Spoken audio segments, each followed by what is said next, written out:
Y hoy vamos a estudiar la hija de Jairo y la mujer que tocó el manto de Jesús. Como le dije, una historia muy bonita, una historia de fe. Recordemos que Jesús, antes de llegar a esta escena con la mujer que tocó el manto y de Jairo, Jesús ya había calmado la tempestad. Eso está en Lucas capítulo 8. Ya Jesús había tenido el encuentro pues con la naturaleza y la había calmado, ¿verdad? Luego vemos que Jesús también está con un endemoniado, el gadareno, ¿verdad? También. Entonces Jesús estaba trabajando, Jesús estaba llevando esas buenas nuevas, haciéndolo cada día, llevándole al oprimido, al que necesitaba la palabra de Dios.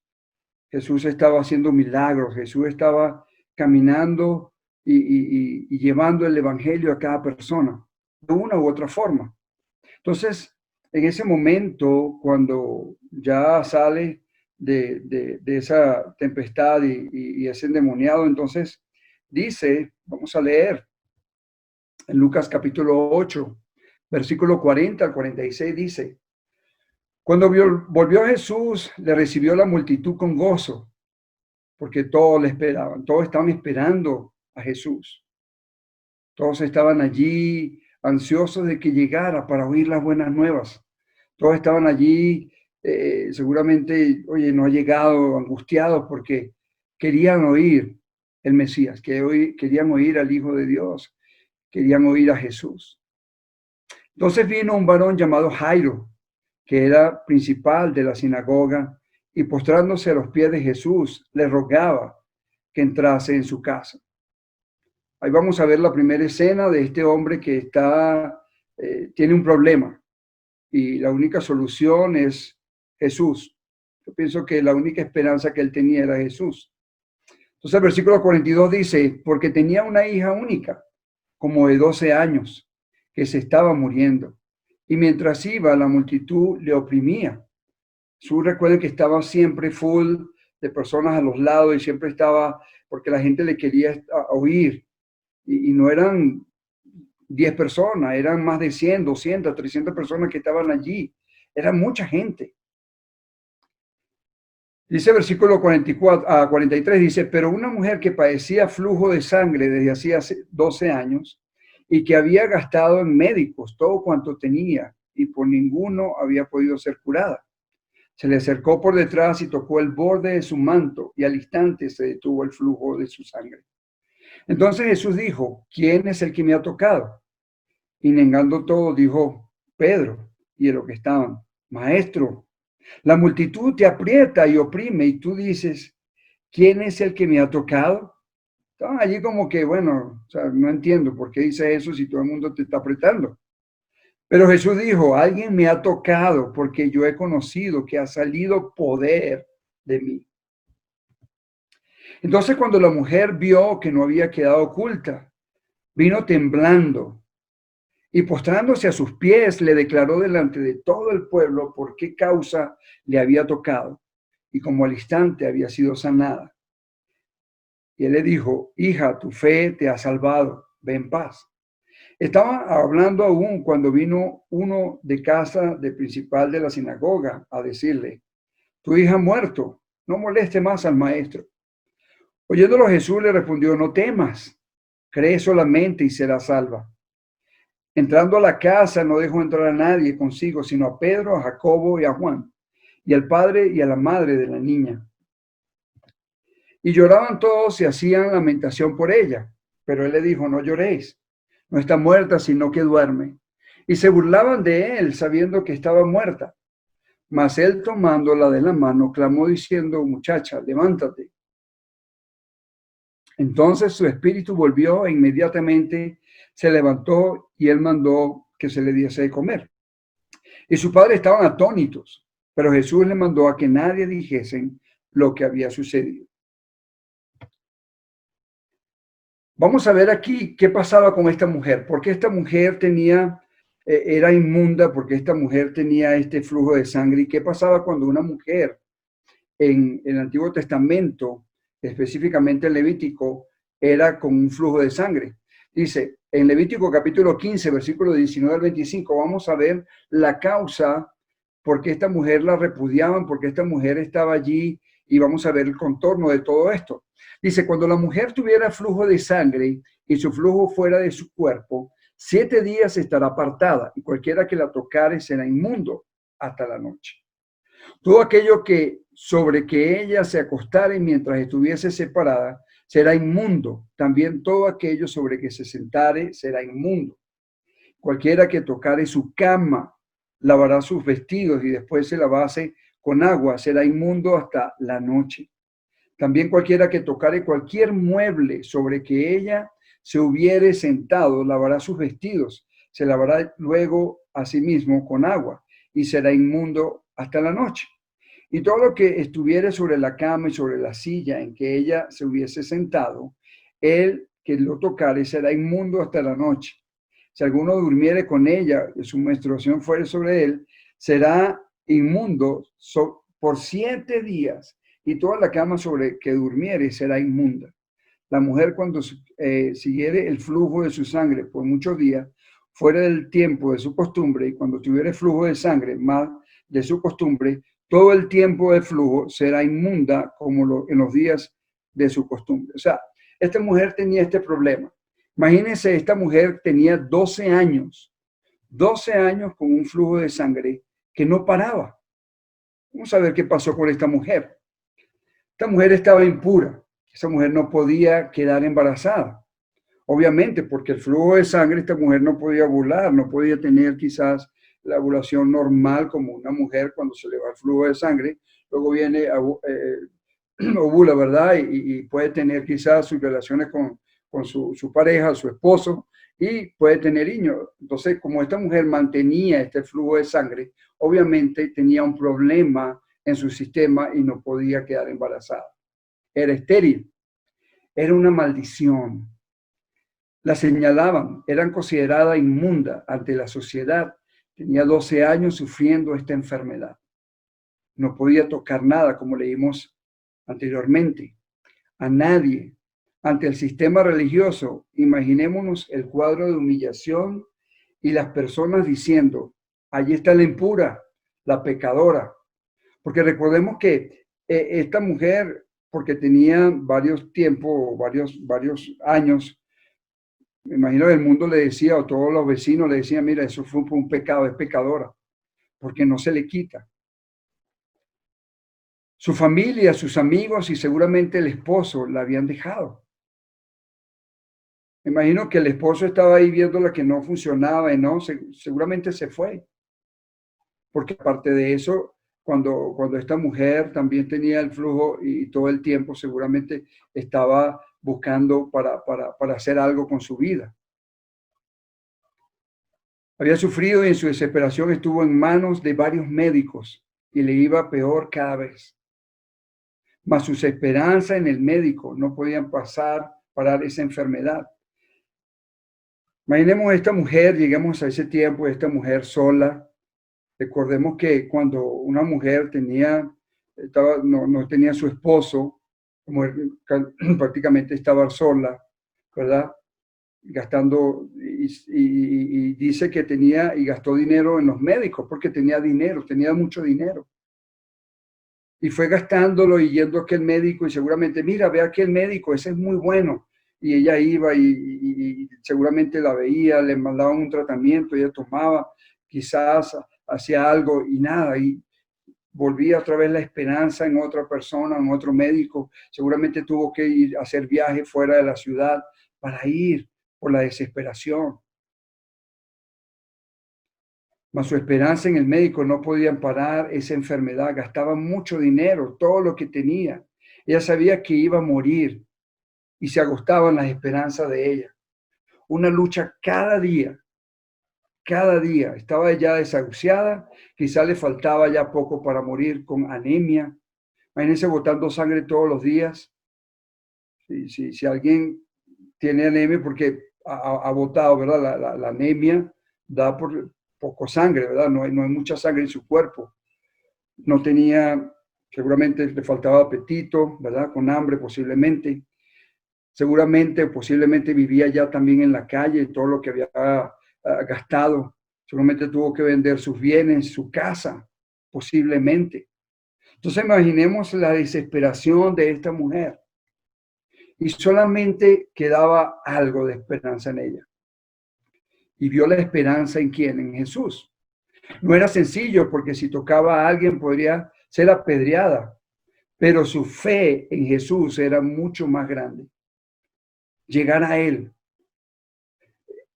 Hizo planes, ¿cómo voy a llegar a Él? O cada vez que lo veías lejos, voy a hacer hoy, pero seguramente hoy no lo voy a hacer, me da miedo, y esperaba otro día más y daba la vuelta y veía por aquel lado, se quedaba mirando a Jesús a ver cómo podía entrar, cómo podía llegar.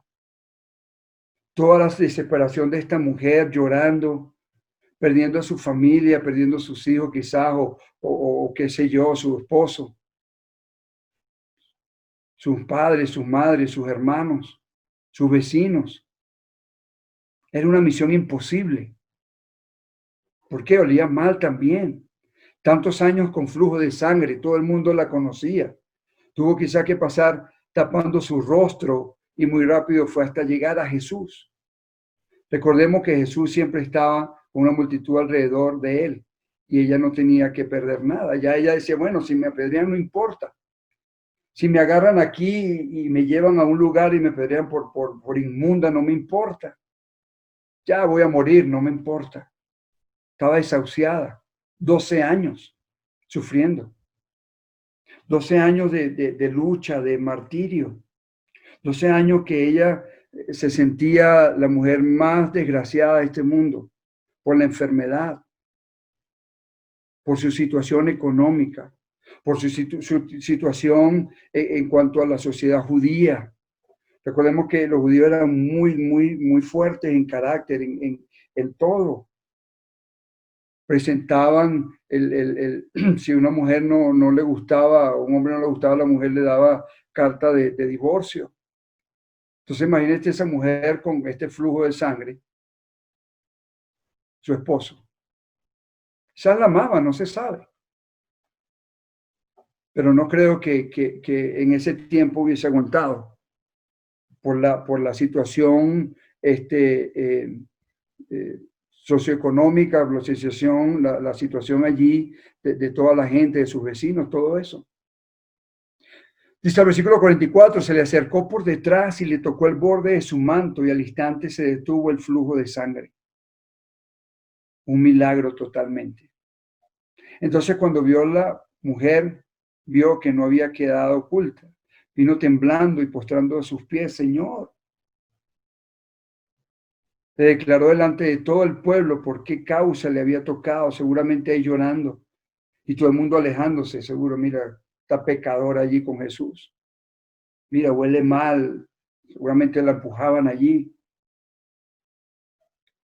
Pero ella con esa desesperación, no importa, yo voy a Jesús.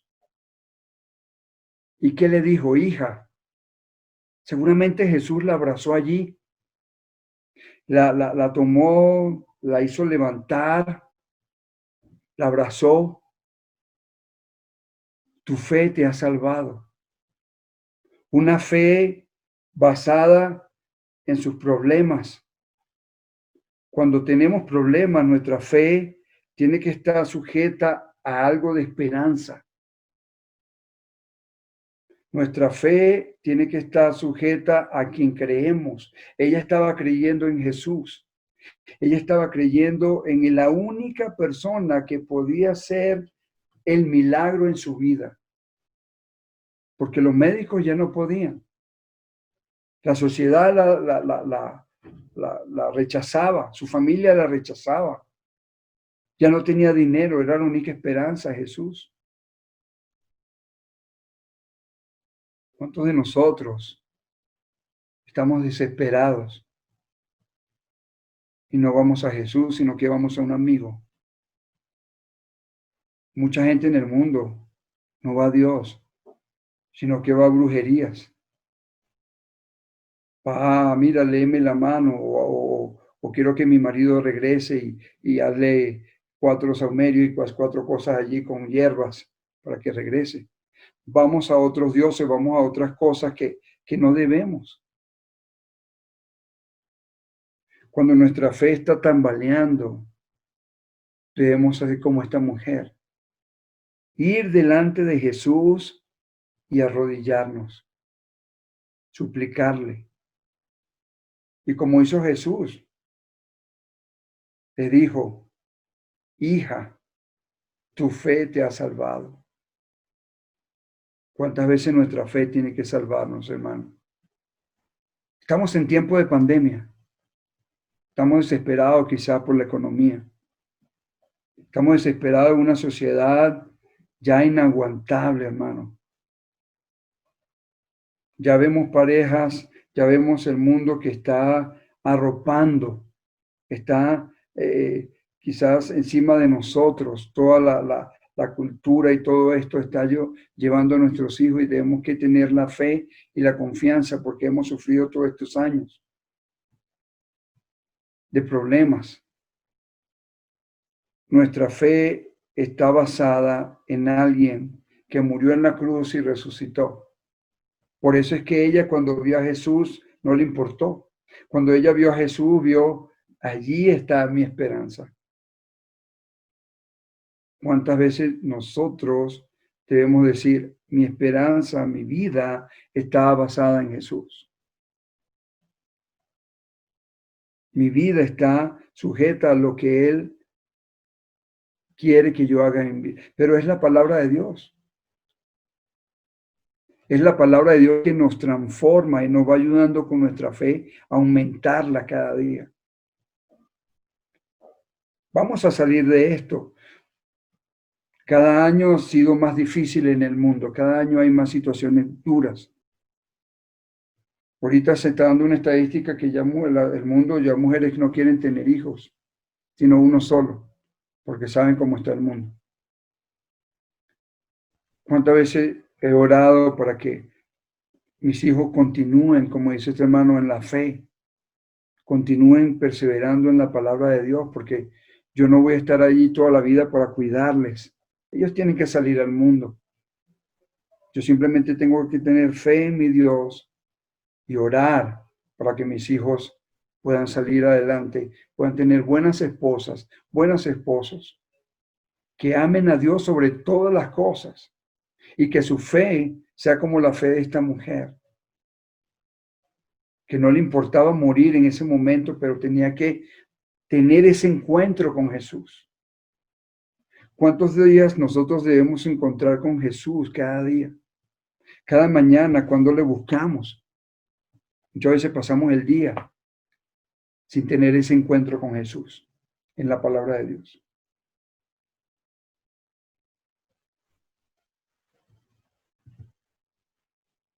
Ahora otra fe, la fe de Jairo, un hombre que también tambaleó. Ese Jairo tenía esperanza en que Jesús hiciera algo por su hija. Me imagino caminando su casa triste, desesperado, pensando en su hermosa hija. Recuerden que tenía 12 años. 12 años, ¿qué no hemos hecho con nuestros hijos? Hemos visto crecer, ver, ¿verdad? Dice, la amaba, la vio nacer, que seguro le enseñó a caminar, que era sus ojos, que la amaba como un amor de padre, que ya no la vería más, que no la vería crecer. Jairo estaba muy triste, con esperanza en el único que podía ayudarlo, y seguro salió lágrimas de sus ojos por su tesoro que estaba ya muerta. Era una decisión solo de él, querer o no. Yo me imagino la desesperación de Jairo allí, queriendo que Jesús viniera rápido a mi casa y bueno, se pone a hablar allí, Jairo seguramente vamos, y de repente viene alguien, mira, no, ya deja al maestro listo, déjalo allí porque ya tu hija murió. Ya no hay nada que hacer, ya déjalo tranquilo, ya que, ¿para qué va a ir para la casa? ¿Para qué va a ir allá? Jesús le dijo, no, ten fe. Era el momento crucial en Jairo, en creer que Jesús podía hacer ese milagro en su vida.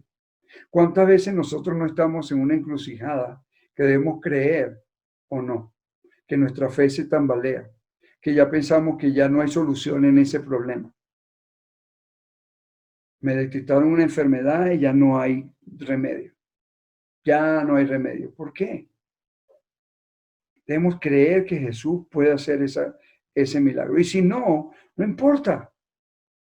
Nuestra fe está basada en que Él puede hacer milagro y si no, también nuestra fe no está mucho más allá, que si morimos por ese problema, por esa enfermedad, tenemos una esperanza en los cielos. Esa es nuestra fe. La fe de Jairo fue mucho más allá de la enfermedad, de la tristeza y de su desesperación. Jairo demostró, al igual que la mujer de flujo de sangre, que solo en Jesús tenemos esperanza, solo basta creer y tener fe en Él. Puede hacer milagros y nuestra esperanza en Jesús debe demostrar que aunque veamos todo perdido, su amor es más grande que todo.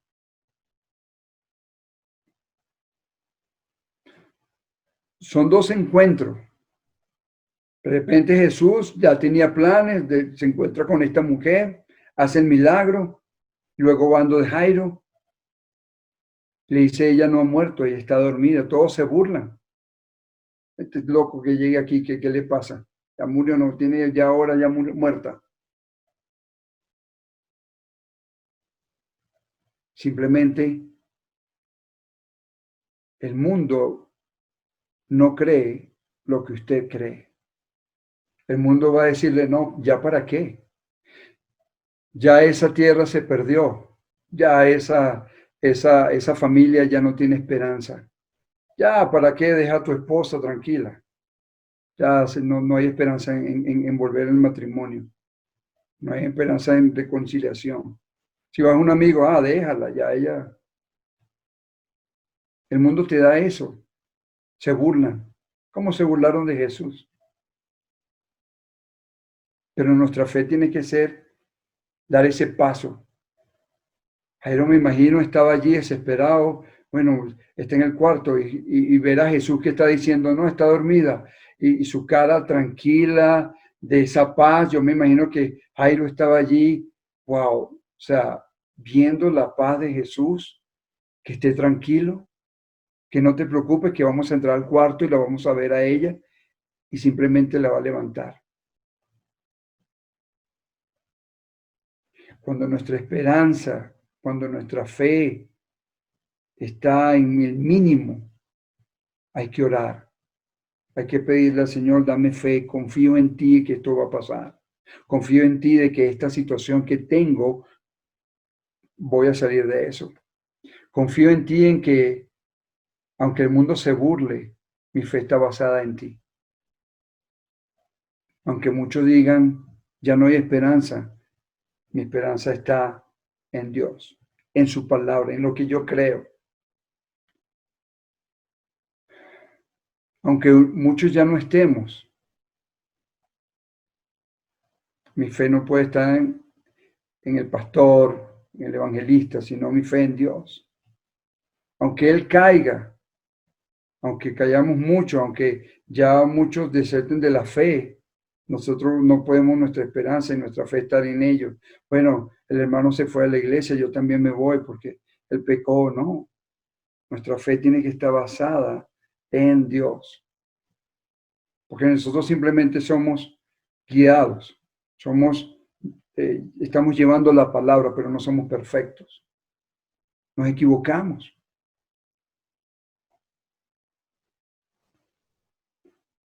Debemos empezar a construir y armar nuestra fe basada en Dios, en la palabra. Su amor es más grande que todo. Su amor es mucho más allá. Y esto fue el verdadero milagro completo. Tempestad, sacar endemoniados a la naturaleza, a la persona enferma, y luego mucho más allá, que fue la muerte, a la hija de Jairo. Jesús estaba haciendo su obra. Jesús estaba haciendo de que sus discípulos le vieran, sus apóstoles le vieran, cómo estaba él actuando, cómo estaba haciendo, y todavía hubo dos que no le creyeron o que tambalearon su fe, que fue Pedro y Judas. Y lo vieron. Vieron allí los milagros de Jesús. Y todavía sí Pedro le niega. Todavía sí Judas le traiciona. Por eso es que dice que nosotros somos bienaventurados. Porque no le hemos visto, pero creemos en Él. No le hemos tocado, pero creemos en Él. Y debemos, hermanos, seguir creyendo. Su fe no puede tambalear en este tiempo. Su fe tiene que estar firme cada día, caminando con Jesús, perseverando en la palabra, perseverando en la doctrina, perseverando en lo que Él hizo. Tengamos la fe y la esperanza de Jairo y la mujer que tocó el manto de Jesús. Jesús está a nuestro lado. Simplemente que hay que sentirle. Hay que vivir el día a día con Él. Y nuestra fe, nuestro norte, en la palabra de Dios. Si cae uno, ayudarle, levantarle, animarle, no condenarle, sino animarnos unos con otros. Cada noche llevamos un mensaje. Y no es mensaje de nosotros. Yo estaba buscando, tenía 2, 3 estudios, voy a dar pero Dios, uno ora y Dios te ayuda con el mensaje. Porque si quizá usted tiene, a lo mejor ahorita, no sé, falta de fe, a lo mejor algunos tienen un problema grande y no sabe cómo solucionarlo. Esta pandemia nos tiene con mucho miedo. Entonces Jesús te dice, mira, Jesús, ahora estoy a tu lado. Y tenemos el privilegio de pertenecer a Cristo fundó, que Él mismo dio con su sangre. A la iglesia del primer siglo, a esa iglesia que estableció los apóstoles, a esa fe que tenemos que vamos a los cielos. Entonces, les animo a buscar a su vecino, a buscar a su vecina, y que también estudie la palabra de Dios, que venga cada noche también a aprender de la palabra de Dios. Y si no tiene tiempo, déle el teléfono, ahí le vamos a dar también, para que le llame, se lo dé para llamarle, para que también podamos aprender de su palabra. Que el Señor les bendiga, hermanitos. Que tengan muy buenas noches.